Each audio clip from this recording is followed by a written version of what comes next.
Je, umewahi kukaa kimya, ukifungua Qur'an ukaanza kusoma herufi kwa herufi, aya kwa aya, lakini moyoni ukahisi kuna kitu kinakosekana? Unasoma lakini huelewi. Unamaliza juzuu lakini maisha hayabadiliki. Leo nataka tuzungumze kwa undani kuhusu jambo ambalo wengi wetu tunalifanya kila siku, lakini hatulifikirii kwa kina. Kusoma Qur'ani bila kuelewa maana.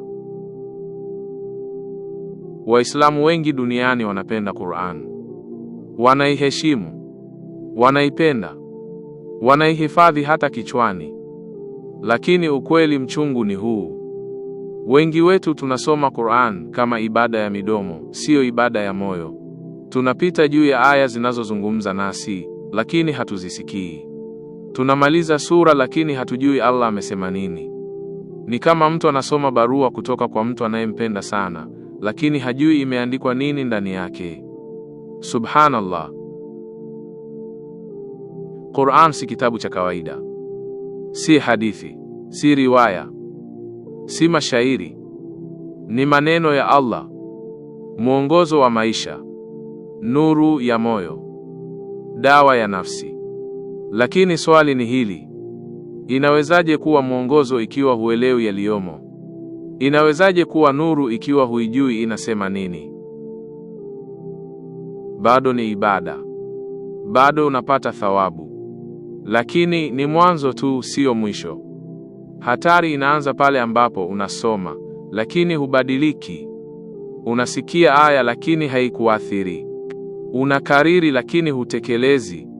Qur'an haikuteremshwa tu isomwe, ilitumwa ieleweke na ifanyiwe kazi. Fikiria hili.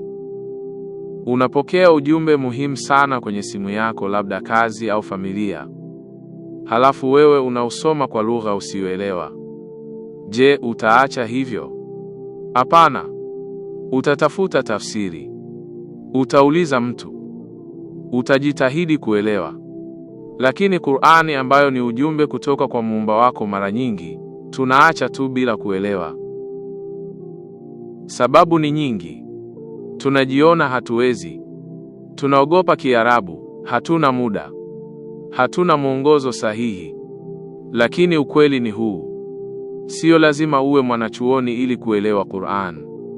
Unachohitaji ni nia ya kweli, hatua ndogo ndogo, uvumilivu.